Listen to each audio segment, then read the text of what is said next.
Si nos esperábamos una buena conferencia, la hemos recibido todavía mucho mejor, ¿verdad? Vamos a establecer un pequeño turno hasta que nos digan los organizadores de intervenciones, de preguntas sobre los temas que nos ocupan. Y si les parece bien, y si le parece bien al autor, a Joaquín, hago una pequeña pregunta o una reflexión, ¿no? Los índices de percepción de la corrupción, es decir, lo que nosotros como ciudadanos percibimos como corrupción en nuestra vida normal, lo que sentimos como corrupción, se mide. Hay un índice de percepción de la corrupción, como tú sabes, de Transparencia Internacional, que se publica. Con respecto a España, tiene unos resultados peculiares, que ha hecho que muchos estudiosos del fenómeno de la corrupción nieguen que en España haya una corrupción que podamos llamar institucional o institucionalizada en determinados niveles. La peculiaridad que tiene España, y ustedes estarán de acuerdo o no, es que a diferencia de países que percibimos como claramente corruptos, hemos hablado de Honduras, de México, nosotros cuando nos relacionamos con una administración de primero y de segundo nivel, cuando vamos a una ventanilla, cuando nos para la Guardia Civil porque hemos cometido alguna infracción, no estamos acostumbrados a ir con el carnet de conducir y un billete, que se lo queda a Guardia Civil, o para conseguir cualquier tipo de gestión más o menos básica, vamos con un billete. Cuando vamos al médico, como en muchos países europeos, en Rumanía, en algunos lugares que ustedes habrán oído hablar seguramente, y más aquí en Zaragoza, tienes que llevar algo al médico a pesar de que es gratuito. Es decir, en un nivel muy importante de la administración, de una administración básica, no existe prácticamente ninguna corrupción. Estoy seguro que ninguno de ustedes, o muy pocas ocasiones, el funcionario que les atiende le habrá pedido algo a cambio. Esto llama la atención porque en los países que verdaderamente se consideran corruptos, esto está a la orden del día, ¿no? Por lo tanto, España tiene una corrupción peculiar, una corrupción que parece que afecta especialmente a los niveles altos, ya no solo de la administración, sino de la administración política. Mientras que en todos los niveles bajos, normales de la administración del día a día, la corrupción posiblemente sea cercana a cero, por lo menos en la mayoría de nuestras administraciones. ¿Qué conclusiones sacas de esto? Es decir, ¿somos una corrupción institucionalizada? ¿Cómo puede ser que precisamente aquellas personas que son elegidas por el poder político sean los corruptos? ¿Qué hacen los partidos políticos para elegir, seleccionar, como muy bien has dicho? Es decir, no existen listas abiertas, no existen procesos democráticos. La Constitución en su artículo número 6 dice que los partidos políticos tendrán un sistema democrático, menos en la elección muchas veces de sus candidatos, curiosamente. ¿Qué opinas de esto que te estoy contando, de estos dos niveles de corrupción 100, de corrupción 0? Sí, efectivamente, hay organismos que miden la corrupción porque es evidente que no se puede medir con las sentencias judiciales, porque probablemente en el Congo haya menos condenas por corrupción que en Dinamarca, ¿no? Pero probablemente, ¿no? Porque efectivamente la propia impunidad, igual que en la España Franco, prácticamente no había condenas por corrupción. Por eso los organismos internacionales, Transparencia Internacional principalmente, es el índice, yo creo que es más ajustado, pero también el Banco Mundial, hay toda una serie de entidades que realizan las mediciones. España en estos últimos años se ha situado más o menos, a la gran distancia de los países más avanzados en la materia, está entre Botsuana, Costa Rica y Taiwán, para entendernos. Puede parecer esto que nos sitúa a un nivel muy bajo, pero podríamos estar mejor, pero estoy hablando de países que en los últimos años han hecho un gran esfuerzo. Botsuana está a gran distancia de otros países africanos, Costa Rica también ha mejorado bastante, pero claro, el nivel de desarrollo económico de España no se corresponde, no se corresponde con estos niveles. Está claro que aquí tenemos este problema. Y como comentaba antes, en partes de Europa, por el caso de Sicilia o Nápoles, puede haber corrupción Pero ahí sí que se parece más a esa corrupción de la ventanilla, digamos. Yo, por ejemplo, Honduras y Guatemala son países que conozco bastante, he trabajado ya con juristas, en congresos, hemos analizado, y efectivamente allá no puedes casi dar una patada a la administración sin pagar la mordida, el soborno al funcionario en muchísimos ámbitos. Eso en España ha desaparecido, pero al mismo tiempo en España se ha concentrado todo en determinados ámbitos y mi lectura es que eso tiene mucho que ver con los efectos del andamiaje institucional de la dictadura y con cómo se produjo el tránsito a la democracia, que como digo, permitió articular un sistema democrático mejorable, por supuesto, pero un sistema en el que se puede votar, se puede opinar, con más acierto o menos acierto, pero que también generó patologías institucionales como el de la corrupción política. Para entendernos, la financiación ilegal de los partidos políticos aparece en el minuto 1 de la democracia. Cuando se genera la primera ley de partidos, en el año 76-77, se genera esa ley y prohíbe expresamente que los partidos reciban financiación de países extranjeros. Bueno, ya sabemos que tanto socialistas y populares se financiaron desde Alemania, eso es muy conocido, pero también que el anterior jefe de Estado y actual rey emérito aportó financiación para UCD desde Irán y desde Arabia Saudí. Pues desde el minuto 1 se aprueba una cosa para incumplirla los mismos que la aprueban, ¿no? El surrealismo, digamos, en ese ámbito empezó de esta manera. Y después todas esas dinámicas fraudulentas de amaños en las administraciones continuaron sin solución de continuidad. Hay algunos casos que son realmente tremendos, ¿no? En el Ayuntamiento de Madrid, el primer ayuntamiento democrático, que era un espacio ideal, los ayuntamientos para limpiar las administraciones. Un dirigente además importante, aunque ahora ya no es conocido, que era teniente alcalde, pero que tenía cargo relevante del partido, Alonso Puerta, descubrió que había corruptelas en la contrata de la basura. Y vamos, empezó a pedir explicaciones y tirando el hilo descubrió que era el propio partido que no solo que había corruptos que recibían dinero, sino que el propio partido sacaba beneficio. En el partido decían que eso no podía ser, que se llevara una investigación. Alonso Puerto empezó a recibir cartas de concejales del partido de toda España diciendo que allí pasaba lo mismo. Y llegó un momento en el que el partido empezó a aconsejarle a Alonso Puerta que lo dejara estar, que no vale la pena, que se iba a meter en problemas. El señor siguió y siguió pidiendo explicaciones y no se expulsó a los corruptos, sino se expulsó a Alonso Puerta. Y además, no solo se le expulsó del partido, sino que se le expulsó como concejal. Es decir, la corporación aprobó expulsarlo como concejal, cosa que fue anulada comprensiblemente por el Tribunal Constitucional, porque no se puede expulsar a un concejal. Pero claro, la lección fue clarísima y contundente nada más empezar los ayuntamientos democráticos. El que se atreva a meter las narices en la corrupción puede tener problemas. Esto ha llegado hasta hoy. Hasta hace 4 días hemos visto un caso en el que los últimos que han intentado idear sobre la corrupción no les ha ido muy bien, ¿no? No les ha ido muy bien. Bueno, claro, se produjeron continuidades importantes porque Alonso Puerta lo que descubrió es que eso venía de la dictadura y se pudo haber cortado, pero no se cortó y continuó enquistado en el ámbito político. Es decir, la democracia avanzó institucionalmente en algunos ámbitos. En la justicia pasaba eso que comentabas. Las astillas, no sé si aquí algún funcionario de la justicia. Las astillas era que el funcionario de justicia para hacer avanzar el procedimiento tienes que pagar una propina. Y si no, pues se quedaba la cola. Pero eso era absolutamente estructurado.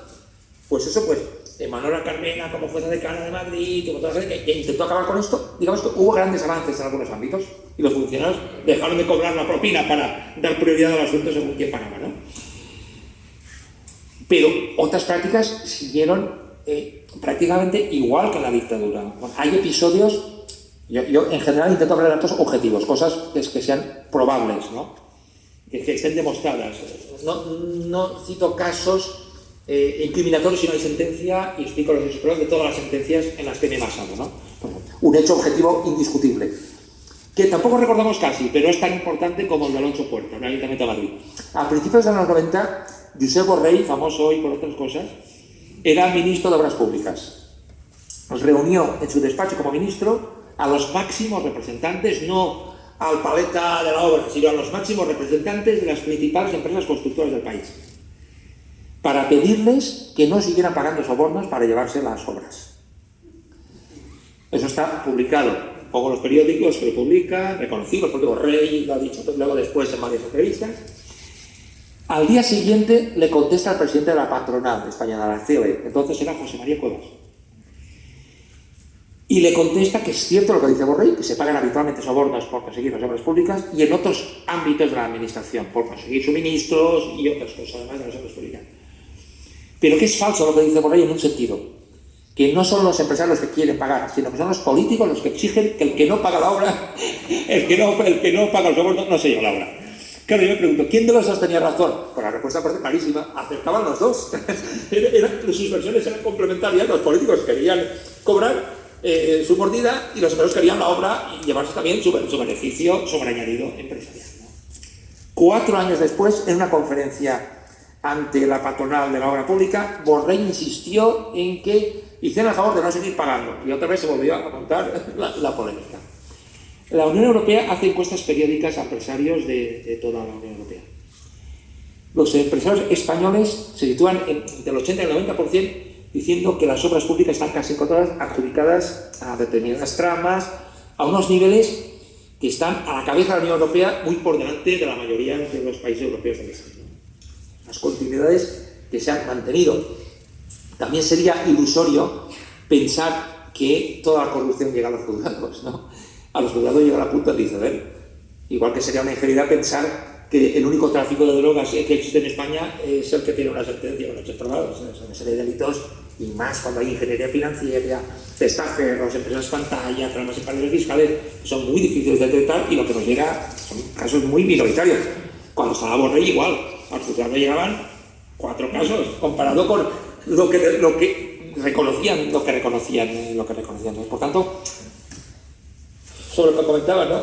Tenemos una corrupción muy centrada en ámbitos muy concretos, que efectivamente no es ni como lo de Honduras ni como lo de Sicilia, es otra cosa.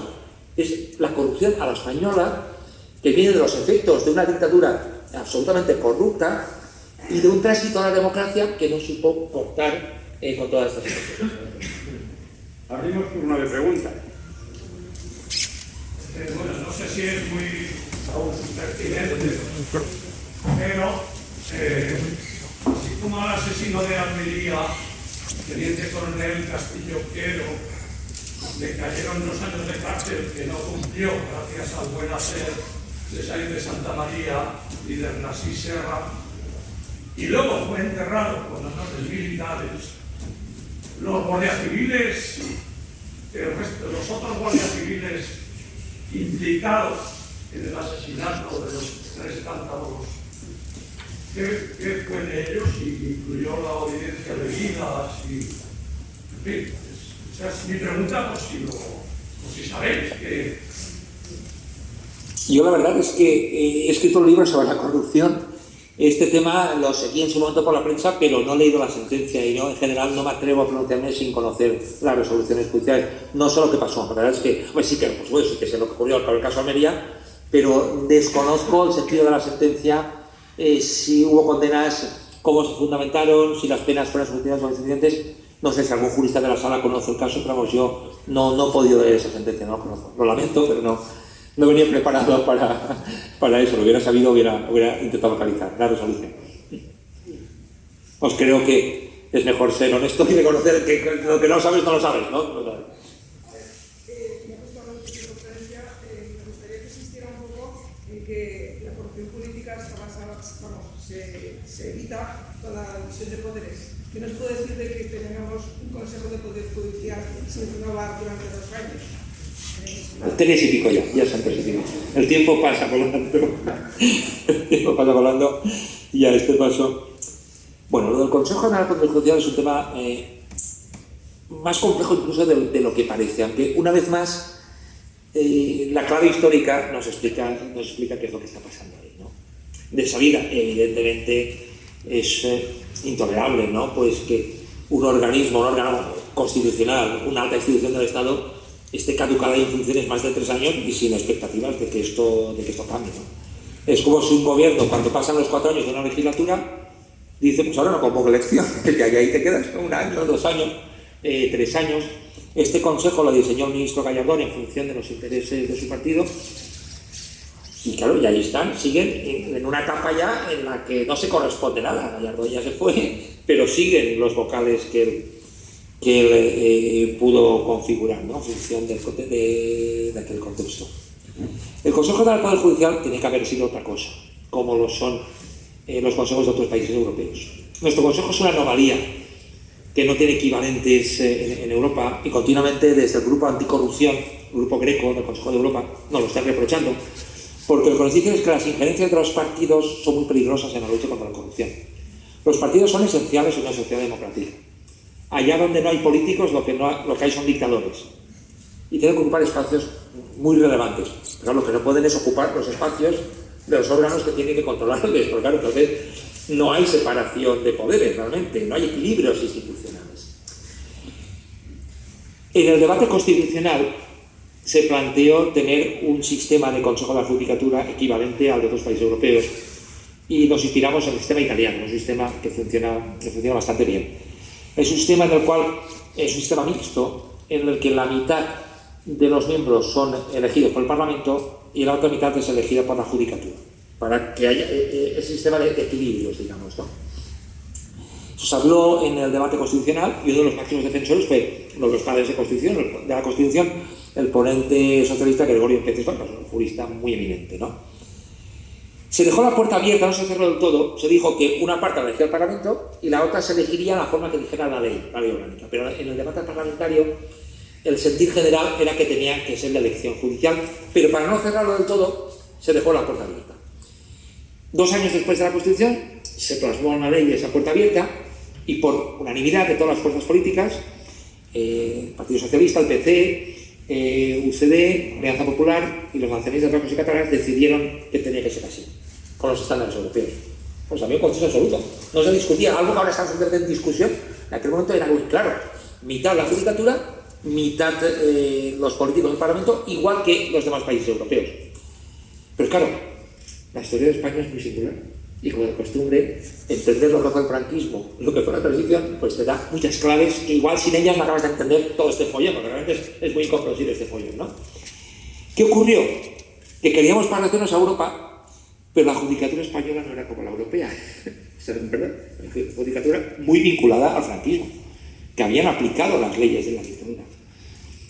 Los 3 presidentes del Tribunal de Orden Público del franquismo, el máximo órgano que perseguía opositores democráticos, en democracia acabaron en el Tribunal Supremo. Para ver un poco cómo eran las continuidades. Y había muchas continuidades todavía. ¿Y qué ocurre? Que se eligió en 1980 ese primer consejo con esas dinámicas, pero los miembros elegidos por la Judicatura empezaron a torpedear las reformas democráticas, primero de la UCD y luego de los socialistas. Y en 1985 el gobierno de Felipe González se planteó qué hacía con esto, porque tenía un país que estaba evolucionando hacia un sistema democrático, con dificultades, pero con una judicatura que no era homologable a los otros países europeos. Y en lugar de haberse planteado otras fórmulas, el gobierno optó por controlar la judicatura desde arriba. Ya que desde abajo no nos atrevemos a cambiar las cosas, hubiera sido también otra posibilidad. No sé, un tipo de depuración, de plantear a ver qué jueces realmente creían de verdad en los principios democráticos. Se planteó controlar la judicatura desde arriba y se cambió la ley, aprovechando la puerta abierta que dejaba la Constitución. Se cambió la ley y se decidió que todos los miembros del Consejo de la Poder Judicial eran elegidos por los partidos políticos. El Tribunal Constitucional dijo que eso era dudoso y que sería inconstitucional que los partidos se repartieran por cuotas el organismo, como si fuera una correa de transmisión de los partidos, y que si hacía eso no sería constitucional.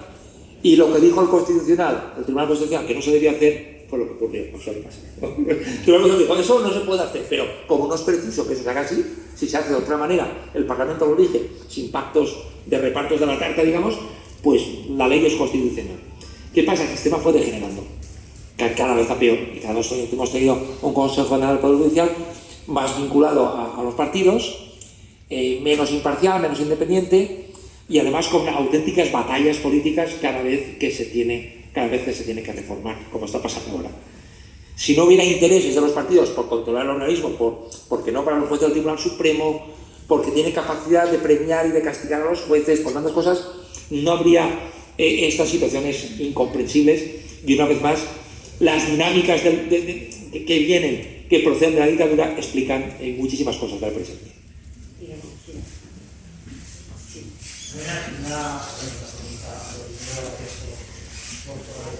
Una pregunta que creo que es fácil. ¿Qué opinas sobre la ley de amnistía de 1977, que se supone que fue la ley hecha para esa magnífica transición que hicieron algunos y deplorable como vivir en su momento yo. ¿Qué opinas de por qué no se deroga o por qué hay problemas para eso? Voy a buscar un artículo porque hablo de la ley de amnistía, pero no siempre sabemos exactamente cómo se redactó, ¿no? Y lo que dice. En algún momento lo supe de memoria. Sobre la ley de amnistía, parcialmente es una ley de punto final y las decisiones de organismos internacionales y también los convenios internacionales nos dicen que los crímenes contra la humanidad son imprescriptibles e imperdonables. Y no vale el argumento que se diga que no fue la dictadura quien aprobó la amnistía, sino que sí fue un parlamento democrático. En primer lugar, antes de la Constitución ya puede ser dudoso el carácter plenamente democrático de aquel parlamento en el contexto en el que se generó, digo, en cuanto a legitimidad, ¿no? Y con toda la presión que comentaba, con toda la presión que existía de posibles golpes de Estado, etc. Pero da lo mismo, un parlamento, por muy democrático que sea, no puede decidir normas contrarias al derecho internacional en materia de derechos humanos. No puede perdonar lo que no se puede perdonar para entender. Entonces, la ley de amnistía dijo que estaban comprendidos en la amnistía, entre otras conductas, los delitos de rebelión y sedición, entre otras conductas cercanas. Estaba clarísimo que era lo que se pretendía que no se pudiera nunca perseguir. Los delitos que podrían haber cometido funcionarios y agentes del orden público con motivo u ocasión de la investigación y persecución en el ejercicio de sus funciones. Los delitos cometidos por funcionarios y agentes del orden público contra el ejercicio de los derechos de las personas. Está claro que el blindaje era contra quienes hicieron el golpe de Estado, contra quienes cometían actos de represión y todo tipo de crímenes posteriores, contra los torturadores y contra quienes habían cometido todo tipo de violaciones gravísimas de los derechos humanos. Esto es lo que dice la ley de amnistía. Y por tanto yo entiendo que es una ley que no debería estar vigente. Es cierto que hay interpretaciones que nos dicen que puede ser valorada en función de parámetros de derecho internacional. Si yo en mi partido judicial hubiera tenido algún caso con cosas comunes y tuviera que haber interpretado la ley, lo hubiera interpretado de esta manera. Pero el Tribunal Supremo, que es el máximo órgano en materia interpretativa, nos dice que la ley de amnistía está plenamente vigente y que impide perseguir los crímenes contra la humanidad que se cometieron después del golpe de Estado del 36 y durante la dictadura. Eso es lo que dice el Tribunal Supremo. Por tanto, como el Tribunal Supremo dice que esa ley está vigente, a mí me parece que es una ley contraria a los derechos de las víctimas de la dictadura, contra el legítimo derecho a que se persigan estos delitos y que efectivamente no deberían perseguirse en Argentina o en otros países, y que por ello yo creo que sería muy positivo que esa ley se derogara. Ahora bien, eso, como sabemos, depende del Parlamento y dependerá de la correlación de fuerzas, de las propuestas que se presenten en la correcta. Yo jurídicamente creo que sería positivo que se derogara la ley de amnistía.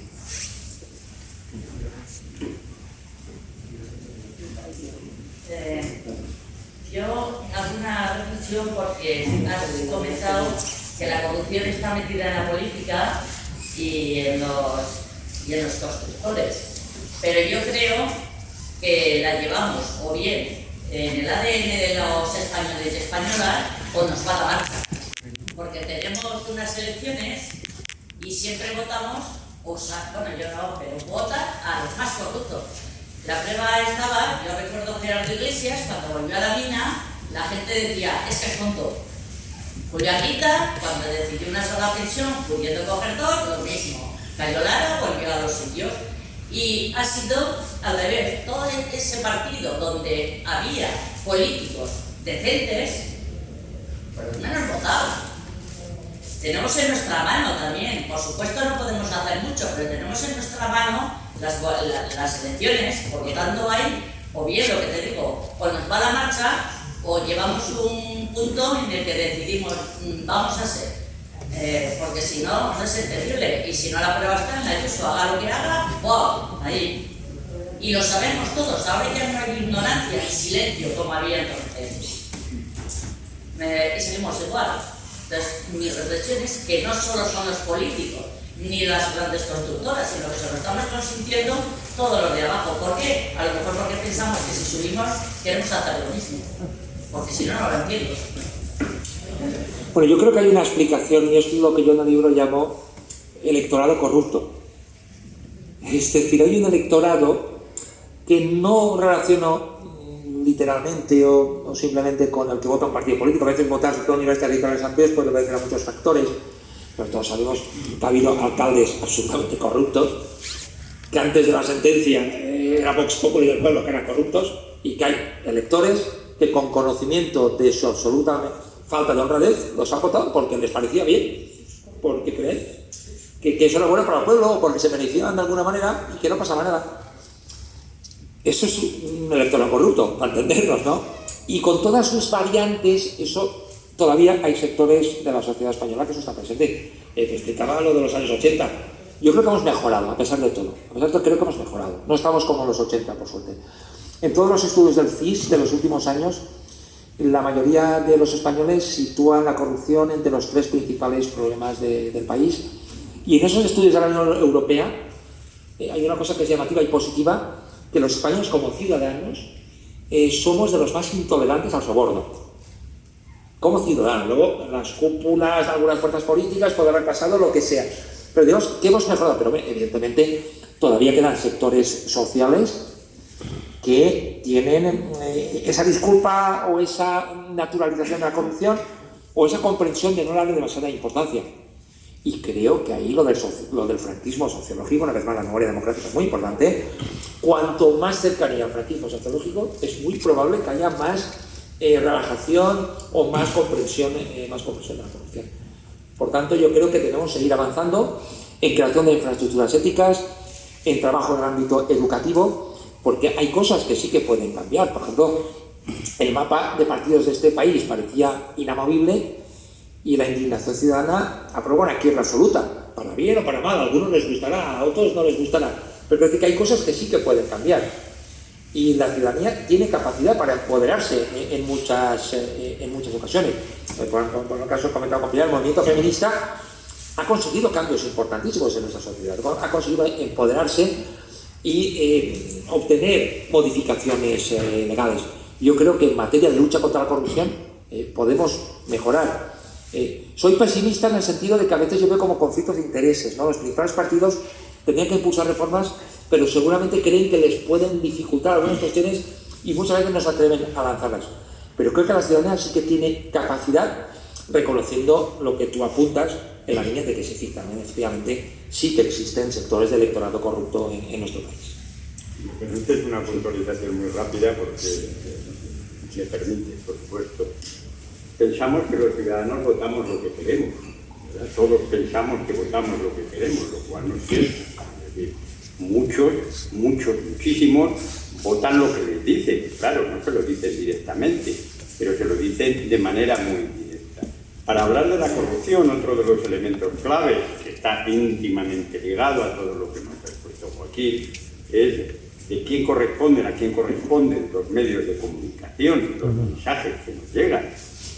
Por no hablar de aquí, pero ustedes pueden hablar también de nuestra región, yo estuve trabajando en una durante bastante tiempo, en el que prácticamente toda la información llegaba de una familia, que eran los propietarios del gran periódico local, de los medios informativos de la televisión autonómica, en fin, seguramente temas que a ustedes les suenan como conocidos, ¿verdad? Entonces, es muy difícil que poco a poco te van calando con una idea de quién es bueno y de quién es malo. Aquí tenemos a un señor alcalde que estuvo con nosotros acompañándonos en su gestión del ayuntamiento durante 4 años. Ustedes fueron testigos de lo que se dijo, de lo que no se dejaba de decir, y de una campaña que no se ha repetido y no se repite con el actual alcalde, por ejemplo. No es casualidad. Uno termina votando lo que le van diciendo, lo que dice la prensa. Nadie se pone a investigar la realidad. Por lo tanto, Es fundamental el papel que hoy en día siguen jugando los medios de comunicación, la titularidad de los medios de comunicación y la relación de esos medios con el gran poder. Y estamos hablando además de ámbitos territoriales, locales, donde es especialmente fuerte. Tal vez en Madrid, en el ámbito central, pues allí puede verse las cosas de otra manera. Pero en lugares como Aragón, como los sitios que lo estoy hablando, es verdaderamente difícil pensar que los medios de comunicación no influyen decisivamente en decir quiénes son los que van a gobernar y cómo se van a repartir ese gobierno, los que ellos han elegido previamente. Y ese es mi punto de vista, desde luego. Creo que me dicen que tenemos que terminar. ¿Alguna última pregunta? Pilar, que la tenías tú, efectivamente. A ver, yo... Bueno, luego cerramos el acto, pero una amiga mía, Nancy Prada, que es del Bierzo, está muy disgustada con el gobierno que han formado Vox y PP, porque quieren derogar. La primera derogación que quieren hacer es la ley de memoria democrática, la segunda, la ley de género, y la tercera, quieren coger la Consejería de Educación para ponerlo del PIB para el plan. Nancy Prada me ha mandado esta pregunta. El franquismo institucionalizó por completo la corrupción. Así empieza tu libro y así empieza hoy la crónica negra en Castilla y León, con la ultraderecha en acción de gobierno, 40 años después. Una autonomía estrangulada por 30 años de clientelismo y corrupción institucional que también describes. La paradoja es que la reforma institucional y un nuevo paradigma institucional ha de emanar precisamente de las necesidades detectadas en las instituciones. En este caso, por ejemplo, esto nunca va a ocurrir. ¿Hay alguna posibilidad de instrumentación legislativa y jurídica con oportunidad de prosperar desde la sociedad civil? ¿Para una reforma institucional sería necesaria una reforma de la Carta Magna? Apórtanos, por favor, algo de luz ante un horizonte tan negro que tenemos aquí en Castilla y León. Muchas gracias.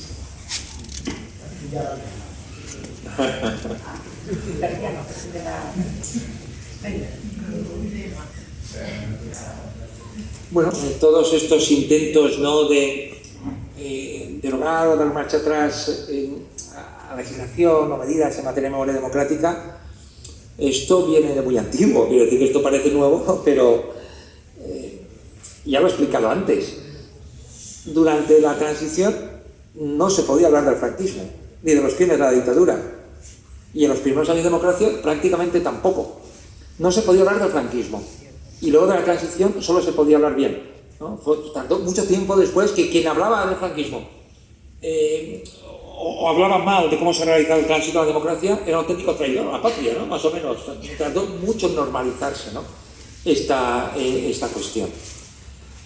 Claro, ¿por qué, por ejemplo, los primeros años de democracia no hubo manera de que se abrieran las cosas comunes? Porque eso era hablar del franquismo, eso eran muchas cosas, era reparar a las víctimas, era dignificar situaciones necesarias, pero era hablar, era poner información sobre la mesa de lo que habían sido los crímenes de la dictadura, ¿no?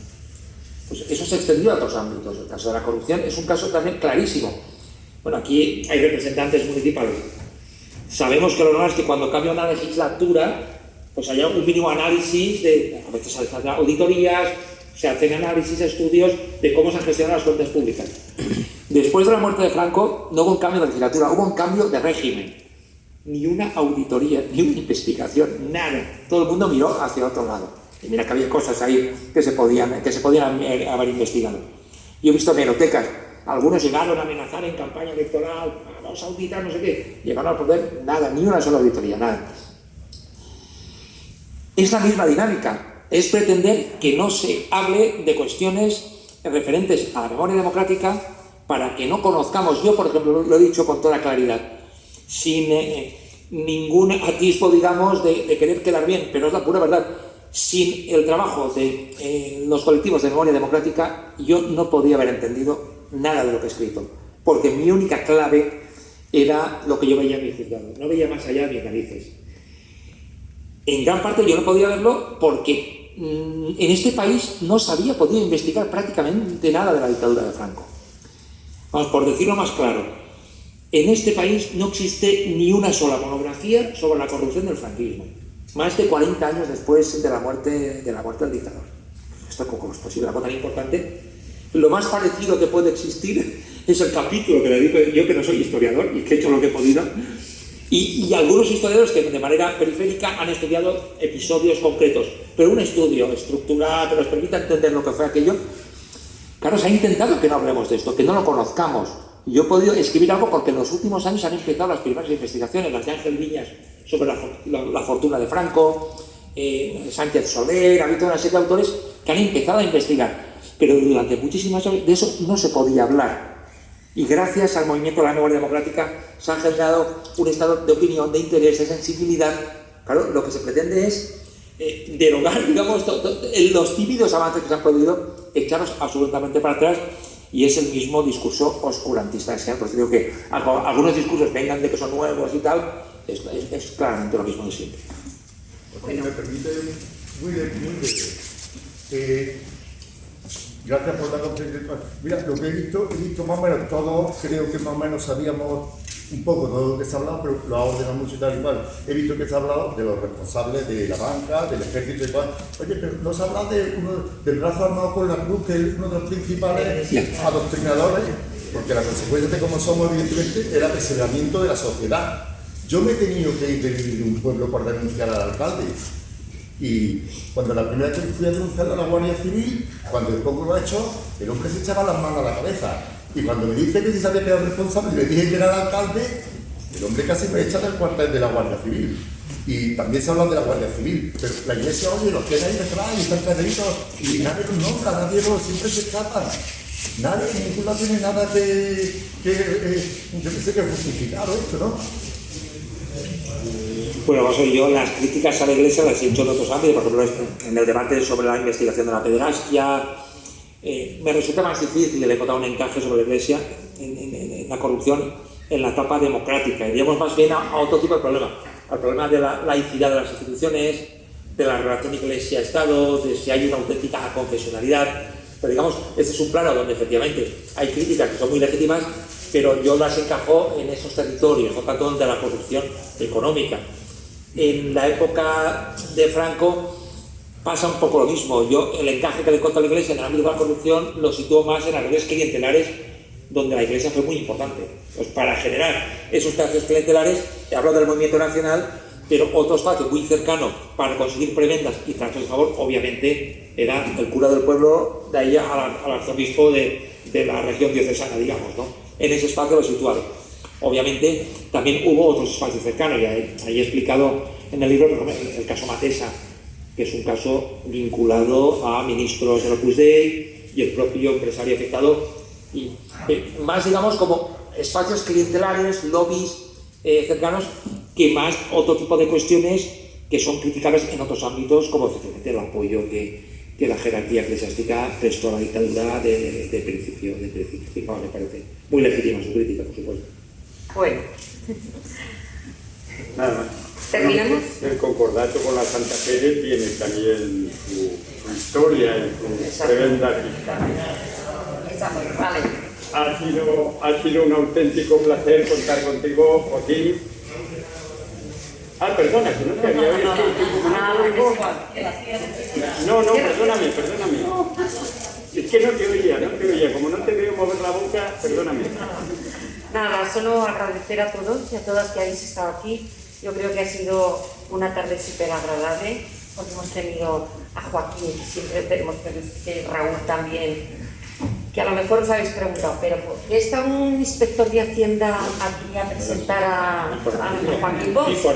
Bueno, pues es que Raúl, por ejemplo, fue el que llevó la investigación de Urdangarín con el juez Castro, por ejemplo, o el caso Palmarena, o sea, corrupción y bastante la sufriste, ¿verdad?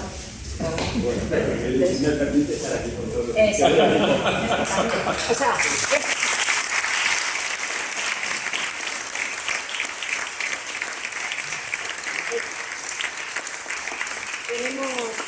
hemos tenido a dos personas, chapó para tenerlos en Zaragoza. También quiero dar las gracias a como siempre, a José Luis Angoy, el jefe de protocolo, que es que siempre tiene tanto mimo para poder prepararnos todo esto, y a Miramón. Es que, de verdad, y desde la plataforma de Memoria Democrática damos también las gracias. Queremos deciros que estamos todas las asociaciones de Aragón unidas y haciendo músculo, y a ti, Raúl, nos solidarizamos contigo con el asesinato de tu abuelo. Aquí estamos para todo lo que necesitéis, la familia o tú, de investigación, justicia y reparación. Gracias.